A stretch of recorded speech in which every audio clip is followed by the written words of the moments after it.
Our guest today is someone who is very familiar to our community because as we were talking, he reminded me that this is his fourth visit to Fresno and to Fresno State. Dr. Taner Akçam is a historian and the inaugural director of the Armenian Genocide Research Program at the Promise Institute at UCLA. Some of you have heard of the Promise Institute. But before coming to UCLA, Dr. Akçam was the Kalustian and Mugar Endowed Chair of Armenian Studies, and he's widely recognized as one of the first Turkish scholars to write extensively on the Ottoman Turkish genocide of the Armenians, and he has published extensively on Armenian genocide and Turkish nationalism. Some of you know his very well-known books, A Shameful Act, the Armenian Genocide and the Question of Turkish Responsibility, Young Turks' Crime Against Humanity, the Armenian Genocide and Ethnic Cleansing in the Ottoman Empire, and one of his latest book, actually, Killing Orders, Talat Pasha's Telegrams and the Armenian Genocide. He's also the founder of an online genocide archive, the Krikor Gergerian Online Archive. If you're interested in more in that, you can talk to me afterwards. I'll send you a link. It's an extensive archive of a very important person who documented the Armenian genocide. Dr. Taner will be talking maybe a little bit about him tonight. But tonight, I'm not going to say more because he is going to be giving us some of his new research on the question of when was the first decision of the Armenian genocide, at what time did that take place, and also the role of the Kurds in the Armenian genocide, all based on original Ottoman documents. It's my pleasure, everyone, to welcome our guest speaker, Dr. Taner Akçam. Dr. Akçam.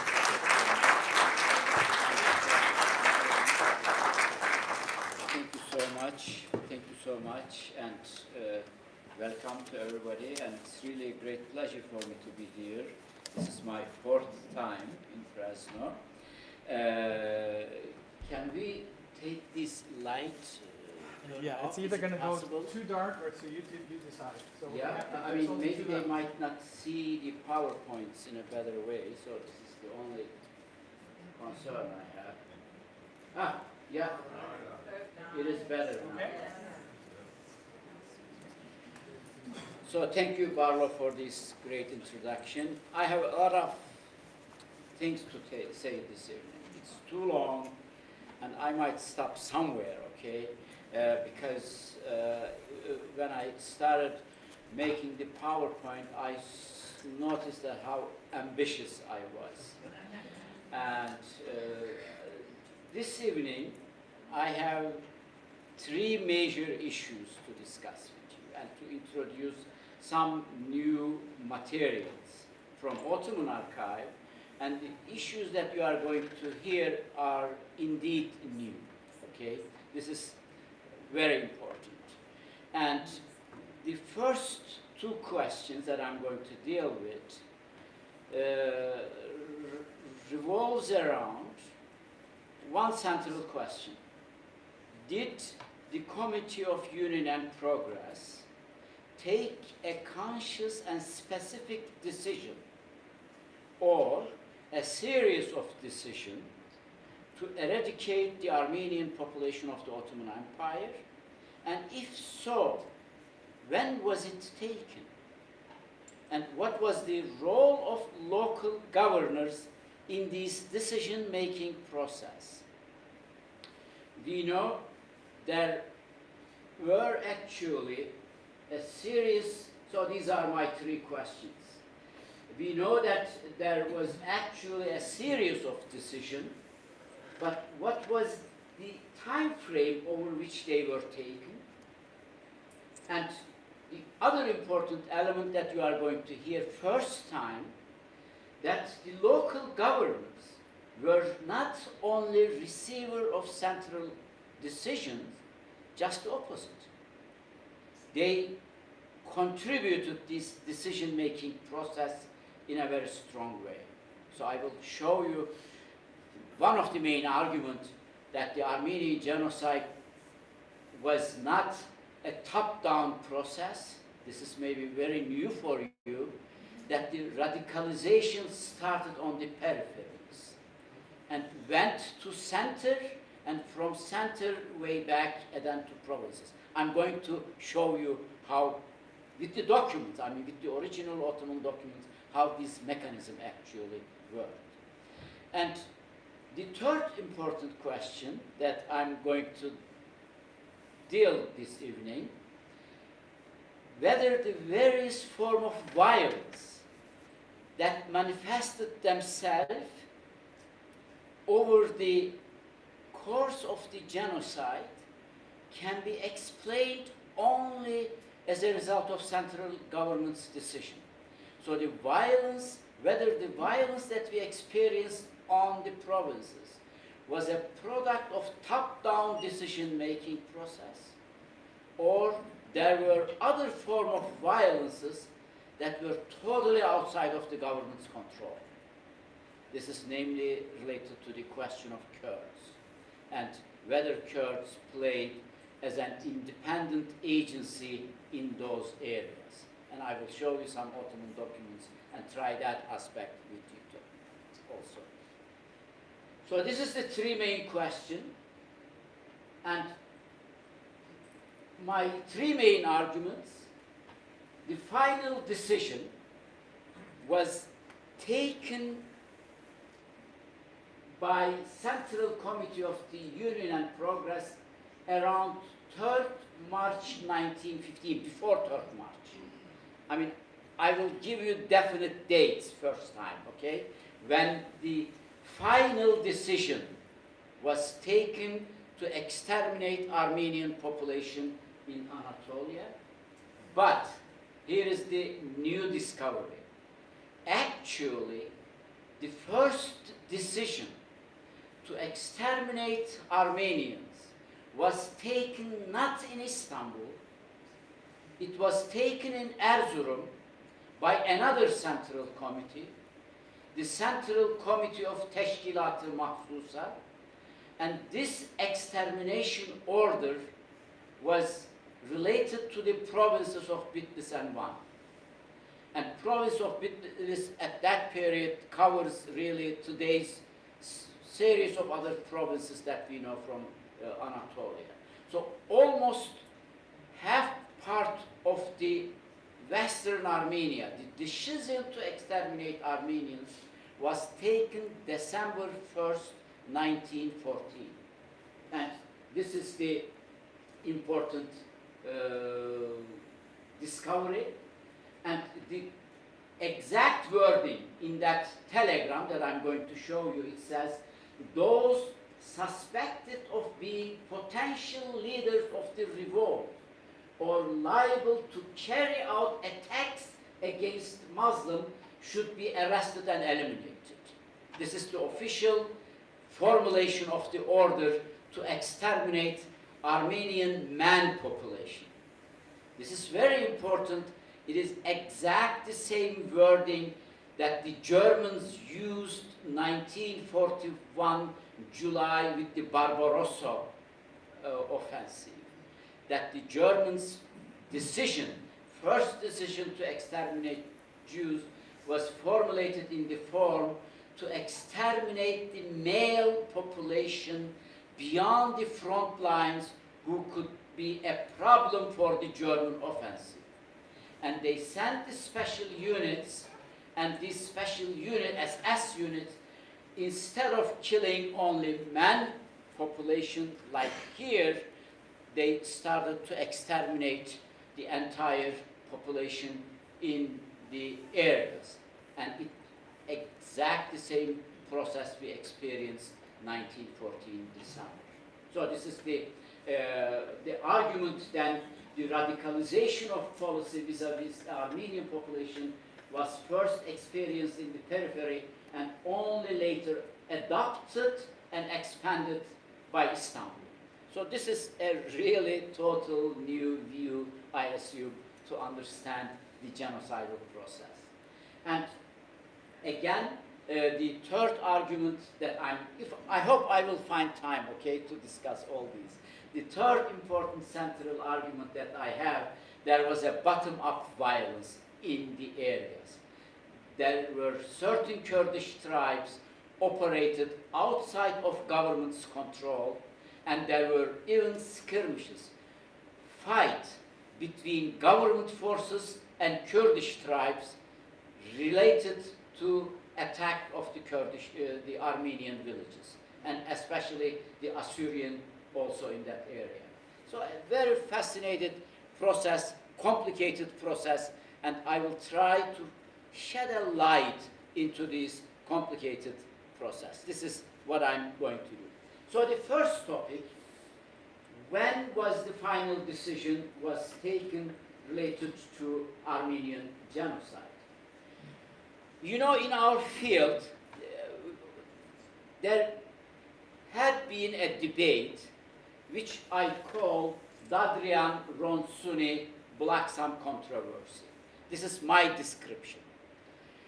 Vahakan Dadrian, my mentor, as you know, God bless him, he was the founder of Armenian Genocide research field, and the central question regarding the extermination of Armenians, he wrote extensively, and his main argument, I put a quotation from him, he asked the question, did the Ittihadists contemplate and make preliminary arrangement prior to the outbreak of World War I to achieve the intended final solution, or did they not?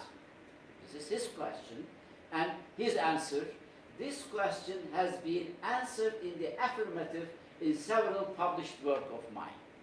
So Dadrian believed and wrote extensively that there was a premeditated, you can use the term, Dadrian didn't use the term premeditated, but there was a decision already taken before the First World War.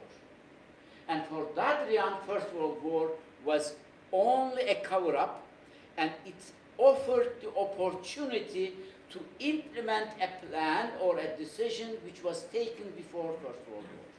This is Dadrian's part. And according to Dadrian, the decision-making process started with the Balkan Wars, 1911, 1912. He highlights 1912 Balkan War, and the second important development for Dadrian was the 1914 Reform Agreement between Ottoman government and Russia. On the contrary, Ronsuni, Blaksam, some other scholars argued in a different way. And Ronsuni wrote saying that I am unconvinced that there was a premeditation and pre-war initiation of plan for genocide, as Dadrian has often argued. It is certainly clear that an anti-Armenian disposition existed. So that Ronsuni doesn't argue that everything started with the First World War. Of course, those elements that Dadrian had spoken, the Balkan Wars or other anti-Armenian attitudes among Union and Progress Party, Ronsuni said, of course it existed among the Turkish elite long before the war. It is also undeniable, he says, that the war presented an opportunity for carrying out the most revolutionary program against the Armenians.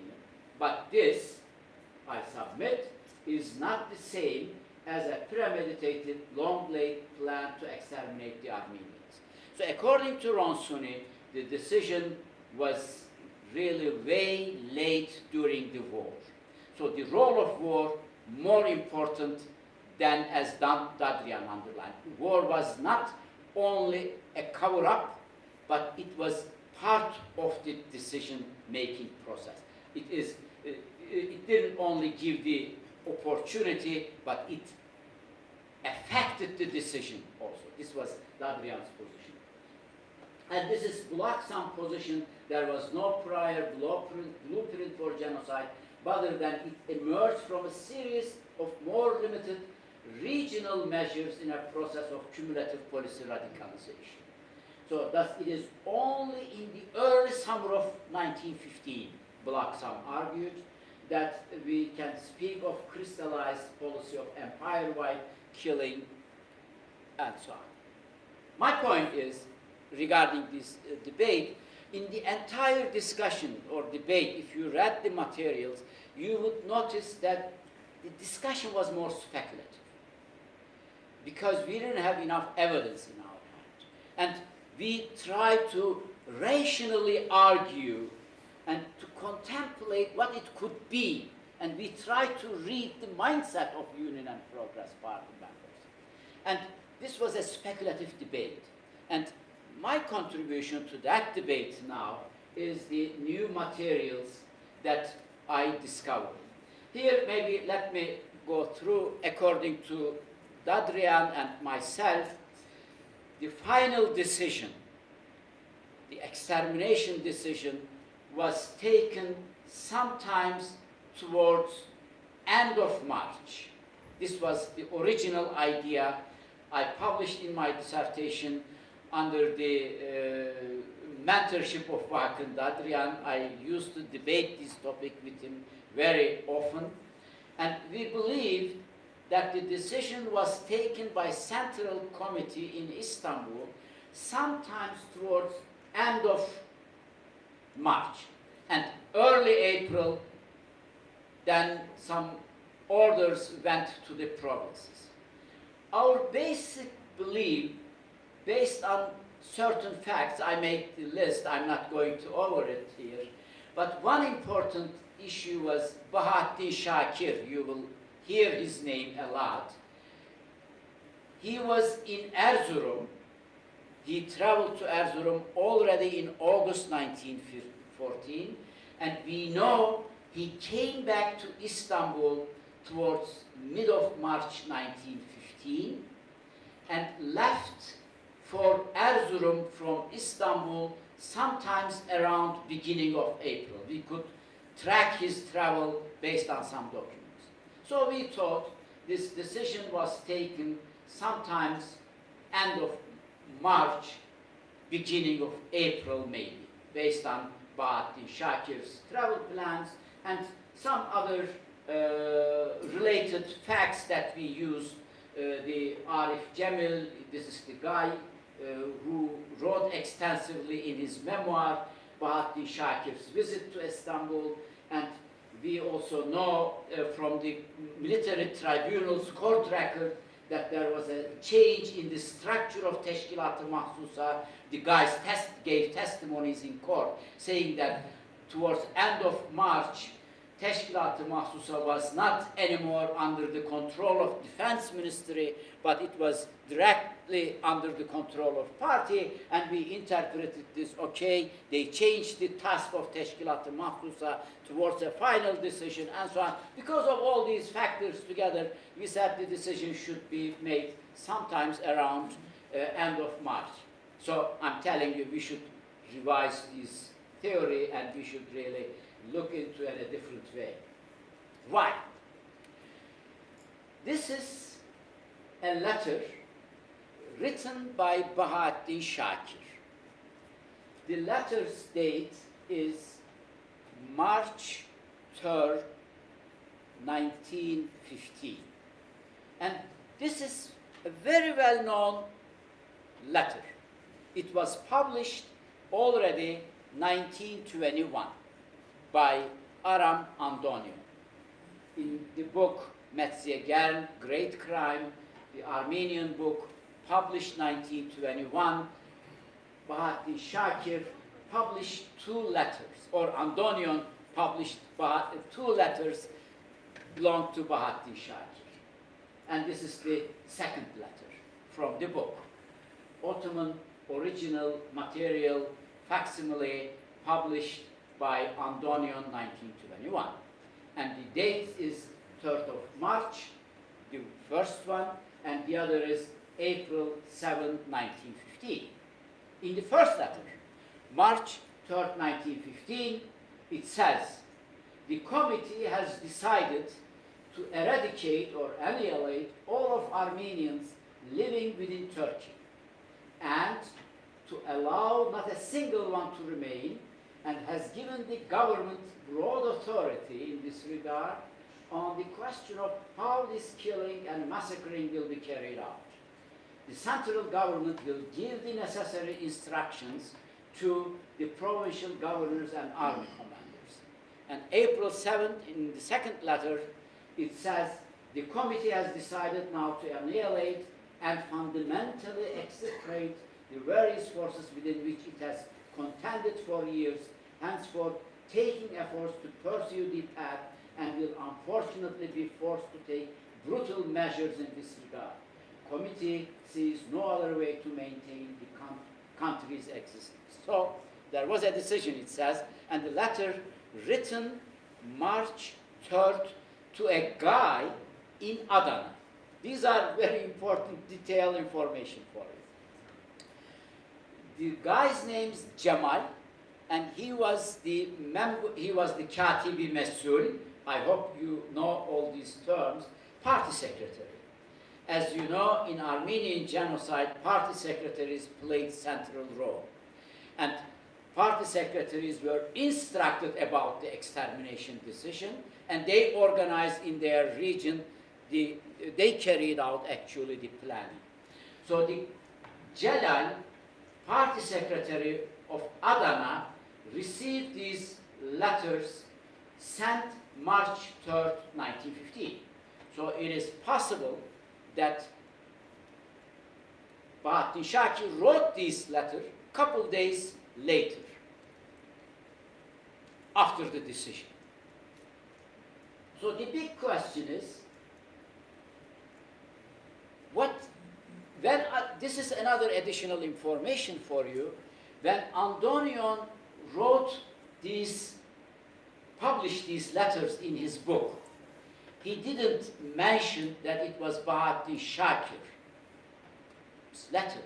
He didn't know that because of the signature on the bottom of the letter.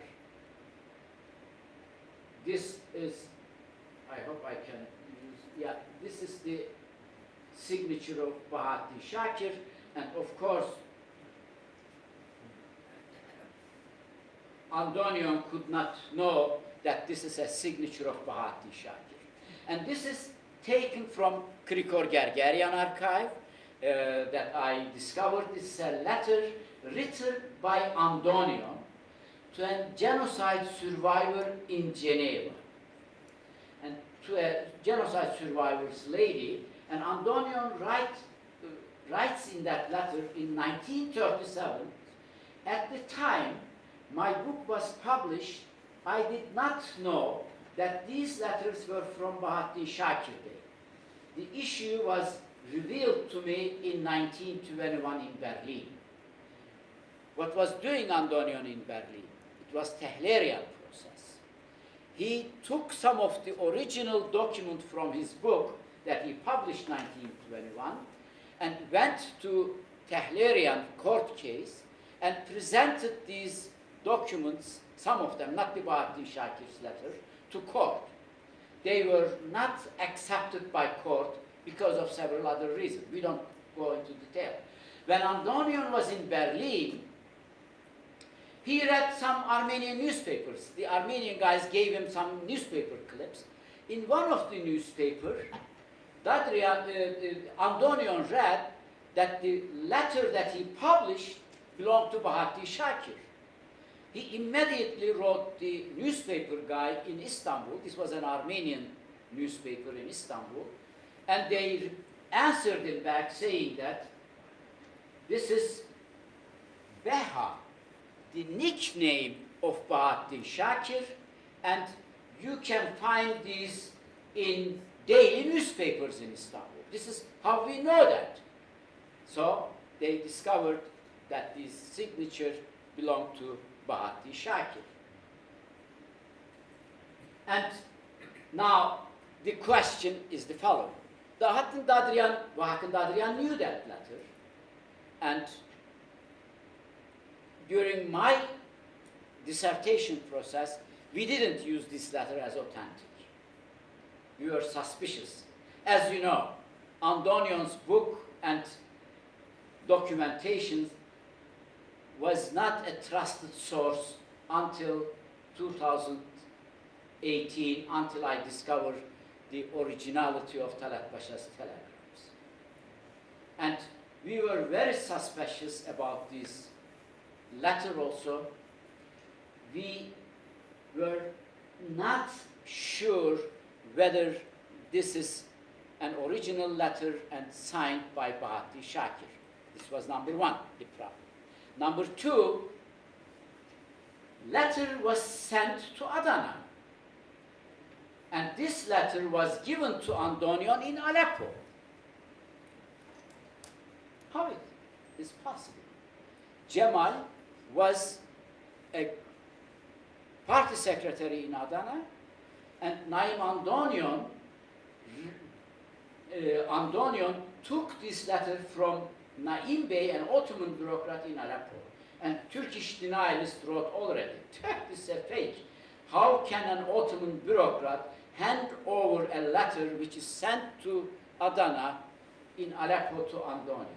It's all fake. So this is my Sherlock Holmes job, that I found out that this is the original letter.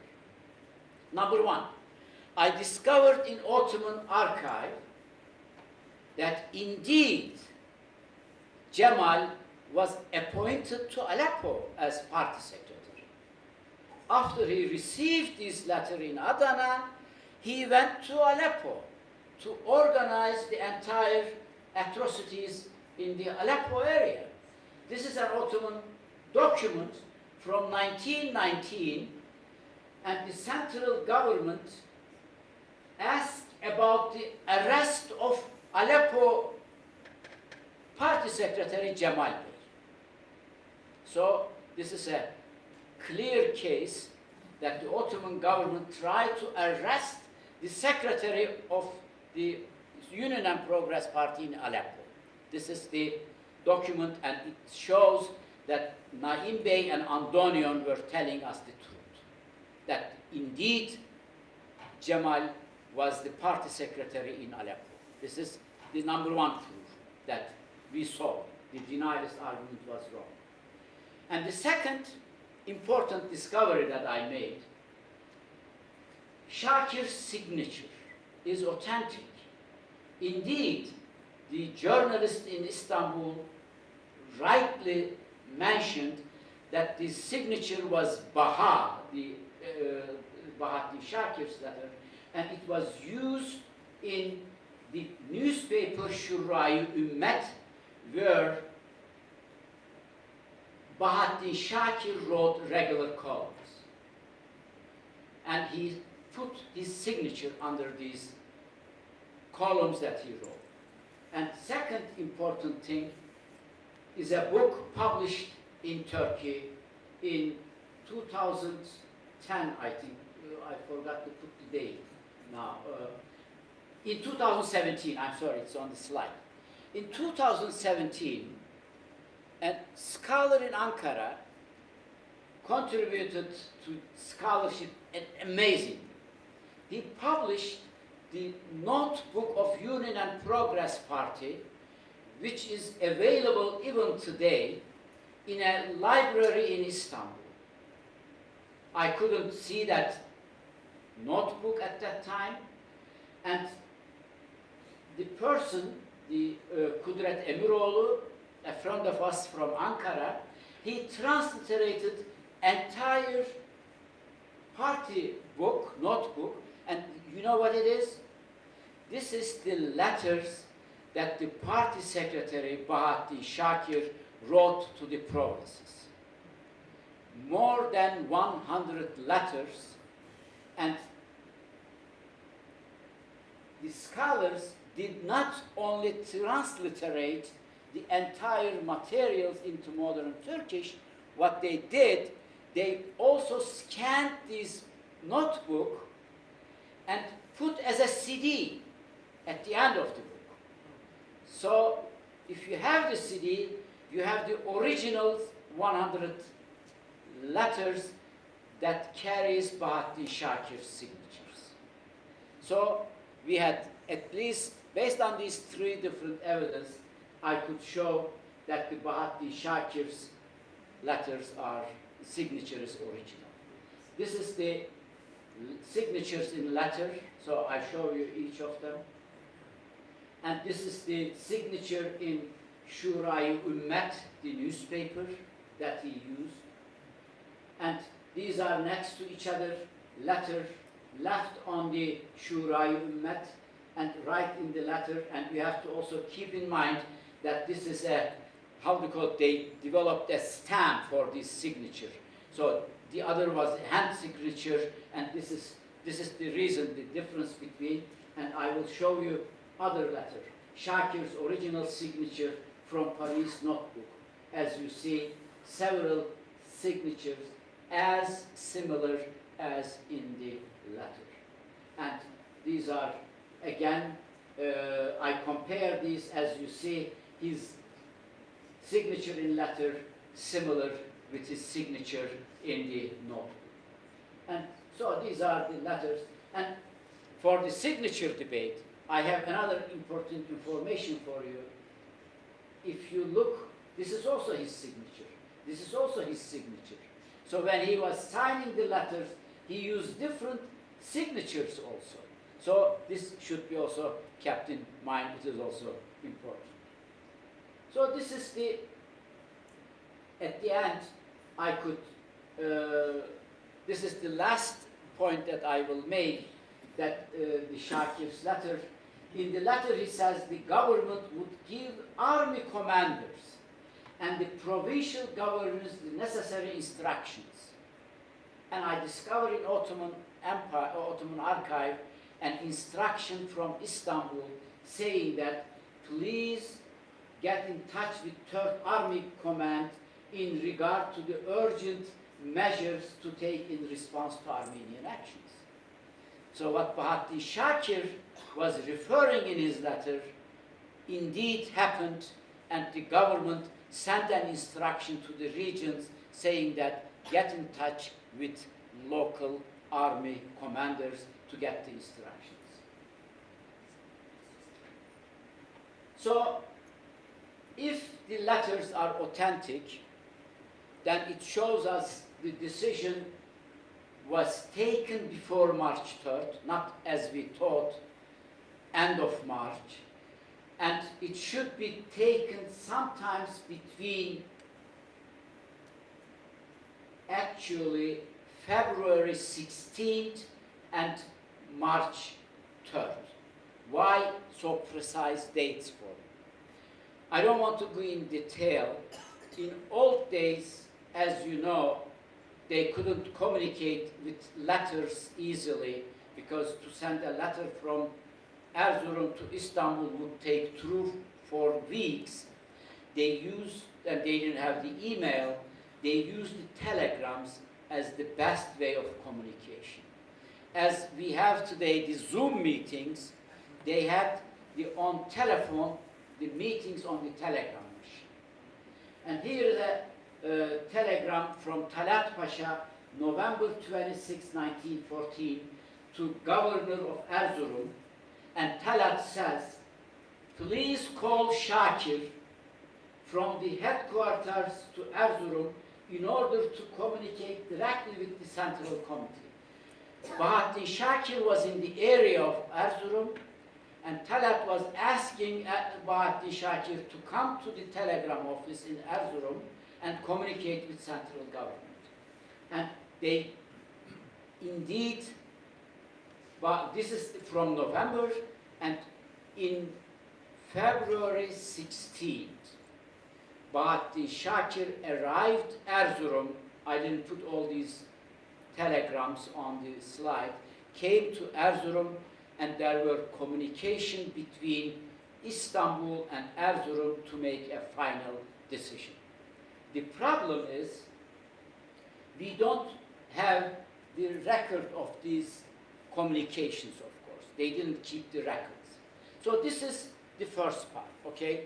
That the extermination of Armenians as the final decision was taken sometimes between February 16 and March 3rd, based on this new evidence.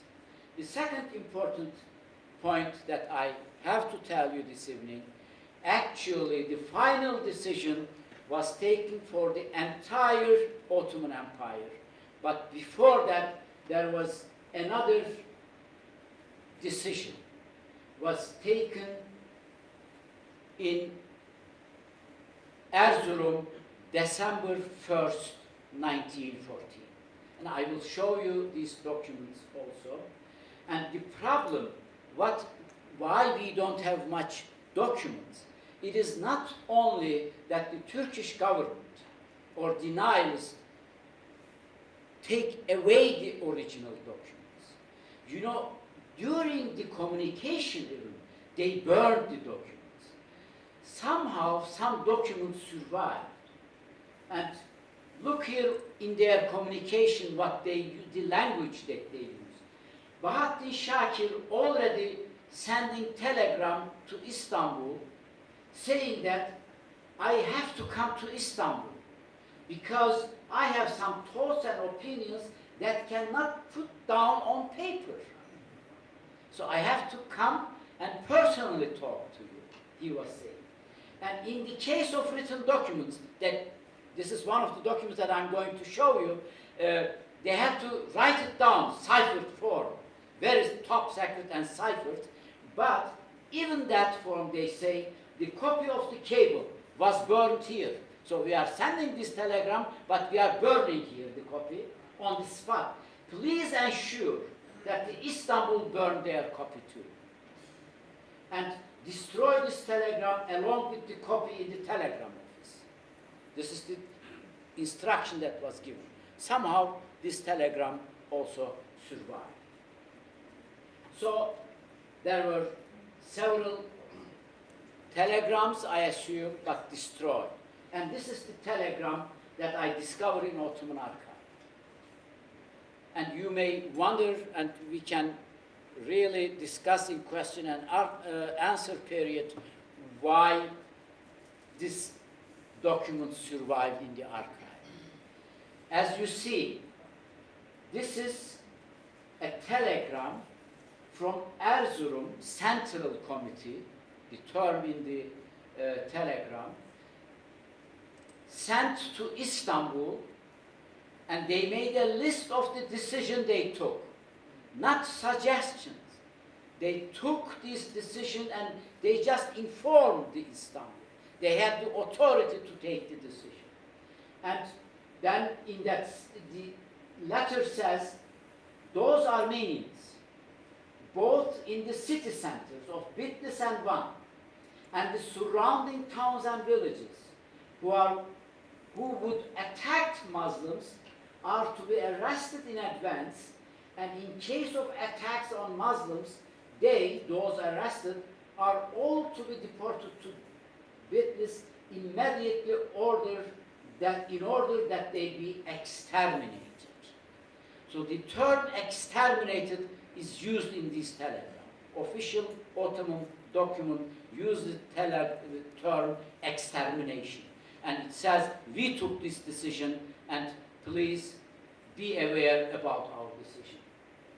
And in a second telegram, 20th, 1914, the governor proposed, the Erzurum governor, Tahsin, who was the member of the Teşkilat-ı Mahsusa Erzurum office, please order or give the order to other provinces, they should also follow suit. They should also follow our way of doing. This is the second telegram. And he says, immediately sent by Erzurum committee, it is immediately put into effect, and it should be in the other provinces, should be also followed up the same way. So they were pressuring the central government in already December 1914 for a central decision to exterminate Armenians in all provinces. So this is an important discovery also. So this new information is sufficiently different and alters our current understanding regarding the decision for the extermination of Armenians. The radicalization appears to have started on the ground, in the peripheries. They made the decision, and they started to exterminate Armenian in Van and Bitlis provinces. We know from the Armenian memoirs and Armenian sources that indeed they started arresting first the man population in villages and in some towns, and they exterminated them in a very short period. They, like the Germans, they didn't stop only killing the young population, they started to kill the entire population. Already December 1914, and they were pushing central government to take more radical measures. So the decision-making process was not coming from center to the provinces, it was just other way around. This is a new understanding of Armenian genocide, actually. This is the second letter that I'm talking about, cipher telegram, December 1920. And needless to say, these are all, as you see, 5 coded ciphers, and when the telegram came to Istanbul, in the Office of Interior Ministry, they deciphered these. This is how we can read this telegram. Otherwise, it is a bunch of numbers, and nobody can read what this telegram means. So this is the place. So it shows that the governors played a more important role in the Armenian genocide. And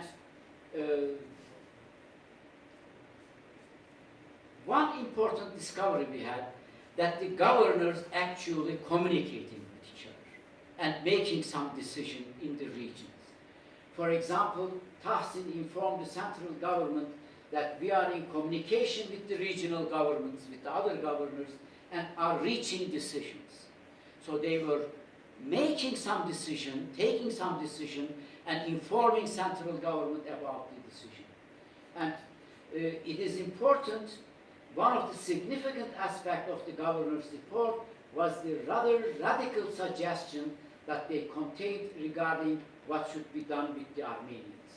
And they really demand the extermination.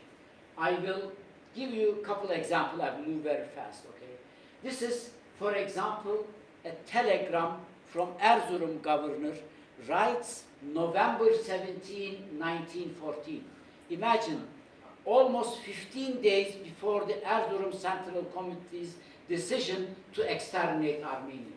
And the governor asking at Istanbul that time had come to take permanent decision and order in regard to Armenia. Give them decision, says the governor to Istanbul. And Istanbul says, carry out what the situation demands, but with well-considered measure until a decisive set of orders is given. Wait, we are contemplating, we are thinking about it. So this is the mechanism that is working. Governor was pushing, but he said, calm down, act according to necessity of the area, and then this is another governor, Cevdet, you may know him all. And he says, it says on November 19 to intentionally wait until the blaze get off the control would be disastrous for us. In his view, we stand before another disaster like what was experienced in Romania, in Balkans. Thus, it was necessary to act without waiting for the Armenian rebellion. They were really paranoid that an Armenian revolt is coming, and before Armenian rebellion to spread, to behave as forcibly as possible. So here is the mentality. We lost Balkan because we act very late. We have to act preemptively. We shouldn't allow a second Romania, a second Balkan in one province and around. The best way is to act preemptively, and whomever is suspicious that could do something, we should eradicate those. This is the way to prevent to lose the Balkan countries. The same way we should not lose the... And again, the answer from Istanbul, until decisive orders are given. it is necessary to carry out the measures demanded by the situation. Whatever the situation is, carry out, wait our final decision. And then, exactly 1st December decision, and then the follow-up, the March decision. This is how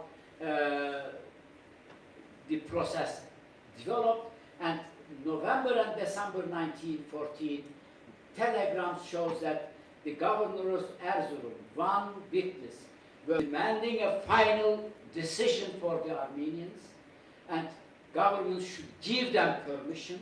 Even so, no decision had yet been delivered concerning the entire country. So radicalization was from the really, whoops, it's not working. Oh, it says show update, software update, cancel, authenticate. Yeah, I can move, I canceled it, it works. So the other important information for you, in all these secret telegrams the governor was sending to Istanbul, they were using the term extermination. So with the publication of these documents, I published some of them in articles and in my book, Killing Order, all this Turkish denialist argument is over. Because this government uses the term extermination open and clearly in their documents, and these documents are available in Ottoman archive. Anyone who goes there can see these documents actually. And the language was taken. This is only one example for you. March 29, and it says persecution and elimination, muamele-i takibiye ve tenkiliye, or the annihilation and elimination, katiyen imha ve tenkilleri. These are the governors saying that we are going to do that. All the terms that they were using in these telegrams. So this is really the important discoveries. This is the big discovery. He says April that they are in the process the annihilation of Armenians to the greatest extent possible together with their material and moral power. I mean, we really, with these new archival materials, solved the major problem with the denialist argument. What was it? Oh, all other documents, American or German or others, cannot be trusted, they are doctored. You cannot show us one single original Ottoman documents regarding the extermination of Armenians and so on.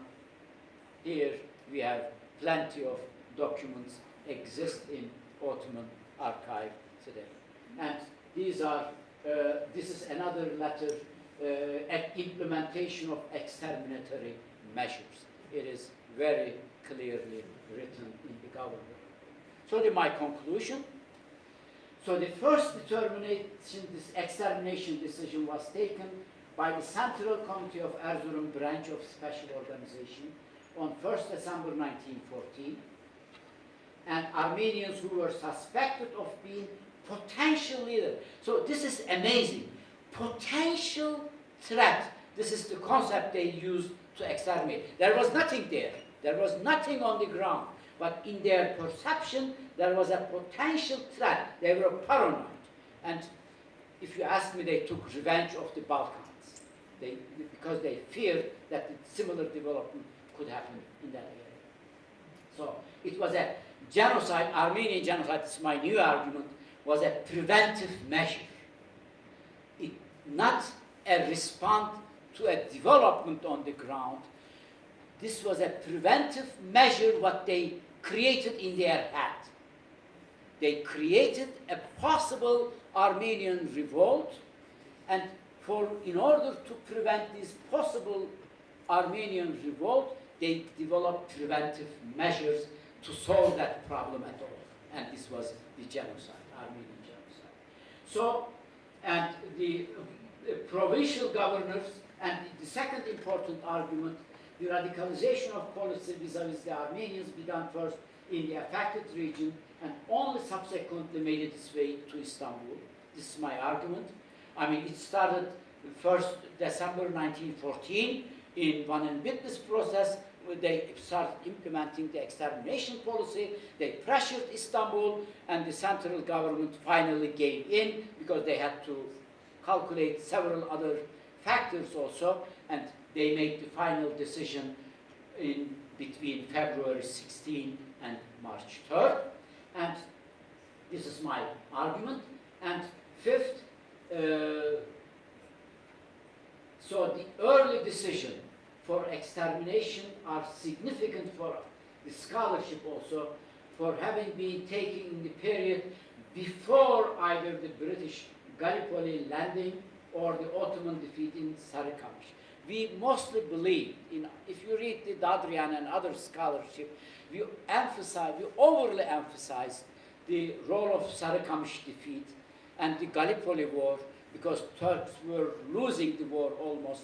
And this is the Ronsuni and Bloxham's argument mainly, that genocidal decision was a kind of a defensive response of the Turkish defeat in Sarıkamış, because Russian army was advancing, and the Gallipoli, the Istanbul, they were almost losing Istanbul, so this was a reaction to the development of war.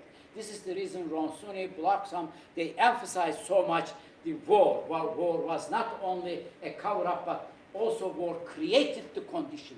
I mean, more war pushed them to decide for a decision because of Sarıkamış and Gallipoli. But with this new, this is the reason that I said we speculated too much in the past.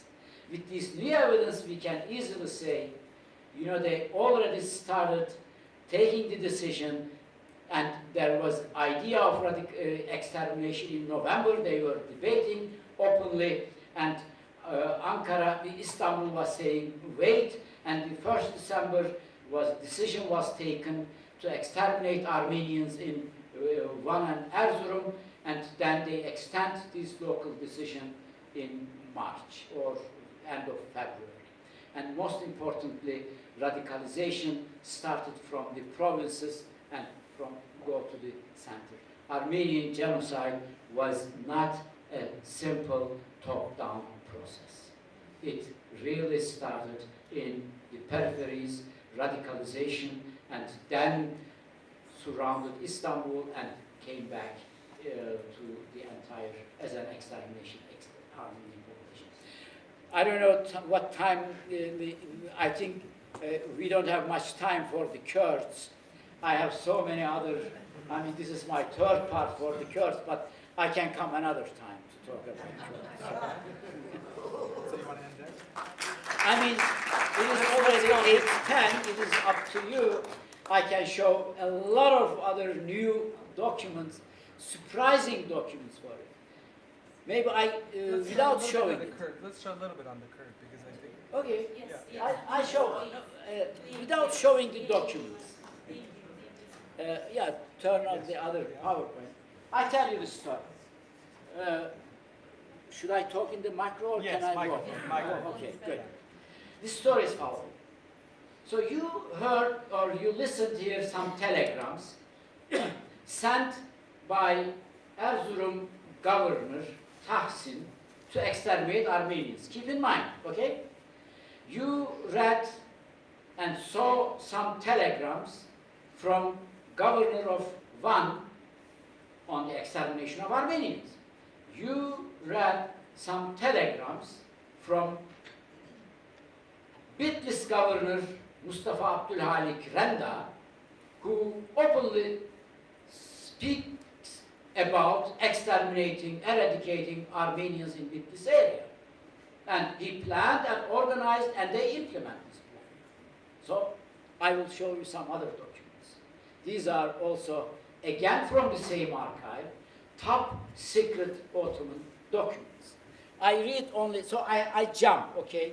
I cannot go through entire thing. I just read one or two documents. I mean, I have to jump on these. So this is the governor of Mustafa Abdülhalik Renda. He was the governor, and you saw his email on email. his telegram on the extermination of Armenians in this area. He's in charge of exterminating Armenians. He became latest after Mustafa Kemal Atatürk, second president for one day of Turkey. He was the minister in Ottoman cabinet, and this is the reason that I put his picture with Mustafa Kemal Atatürk. And he sent a report that there had been clashes between his gendarmerie forces and the Kurdish tribal deserters who were engaged in looting around Tatvan, adding that the deserters who are still numerous, despite all that, the deserters who are still numerous despite all the battles with gendarmerie, had attacked an Armenian village and had looted the houses of Armenians and killed and wounded as of yet unknown number of the Armenians of Tatvan in the province of Van.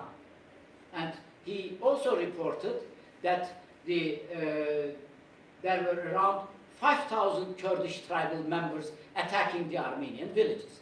And he was complaining about these attacks, and he says, I need more security forces to fight with Kurds. This is a secret document. Governor writes to Istanbul, says that these Kurds are attacking Armenian villages, and I need extra gendarmerie to fight with the Kurdish forces. And he says in the letter, this is another letter, the anarchy continues. The tribes, the Kurdish tribes, engage in murder, rape, and looting in the Christian settlements in Gaza. He complains. And he says there were 2 Kurds wounded and 1 killed. Reports of similar situation in other parts of the provinces continue to arrive. And he says, he claiming that there was not sufficient security personnel to prevent such events. The governor repeated his request for additional forces to fight the Kurds. And this is not only with this governor. This is another telegram for you. Governor of Tahsin, who sent the December 1st killing order to Istanbul, saying that we decided in Erzurum to exterminate the Armenians. And in that letter, May 24, 1915, he says a report that of the clashes between the security forces and the Kurdish tribes attacking both Muslims and Armenian villages and killing as many as 100 Armenians thus far. And according to him, the report, as many as 7 tribal members had been killed by government forces as well. And he says the tribes had thousands of members, and he claimed and moved freely along the borders of the provinces of Van, Bitlis, and Erzurum, engaging in the looting of Christians. He complained about these Kurdish attacks on Christian villages. And expressing his irritation, the governor sarcastically adds that these thousands of Kurds who flee dishonorably, some of them were on the Ottoman army, volunteer military Kurdish tribes, and they flee from the army, and he says these thousands who flee dishonorably before the enemy are actually quite good at the looting and abusing of individuals. I have several of this kind of documents from the archive, and they write, I mean, this is another letter from Tahsin, and he says, the Kurds are engaged in the hostile act of rape and pillage on the order of their tribal chiefs, and he says, we should send all these Kurdish tribal leaders and Kurds to Yemen. We should put them on military tribunal and send them to Yemen. So there are several, let me stop here. I mean, I have several these kind of documents, but $1 million question to you is, why, when the top-down violence deriving from the state security concern was at its height, this is the May June, July months, where its local representative in the form of governors and deputy governors constantly complained about the similar act by the Kurdish tribe and even clashing with them to prevent them. And the question is, why did the Ottoman state, which had undertaken extensive political and practical action in order to annihilate the Armenian population, oppose and clash with the Kurdish tribes when they attacked the same Christian villages? Just one example for you, and I will stop here, about the telegrams. These are top secret telegrams, as I said. These examples, as I showed the examples, coded, and most of them are only for the eyes of Talat Pasha. So the telegrams that is about the decision to exterminate Armenians, like the Taksin's telegram, 1st December 1914, and other telegrams, and the other telegrams that the Kurds are attacking the Kurdish villages, and in some of the telegrams they say we killed 100 Kurdish tribal members and we lost 10 gendarmerie officers and so on. Same telegram from the same governor to Istanbul. Why? This is $1 million question, but let me stop here. Maybe you have an idea. I have some explanation for this, but I should not go on over and over. I should stop somewhere. You always refer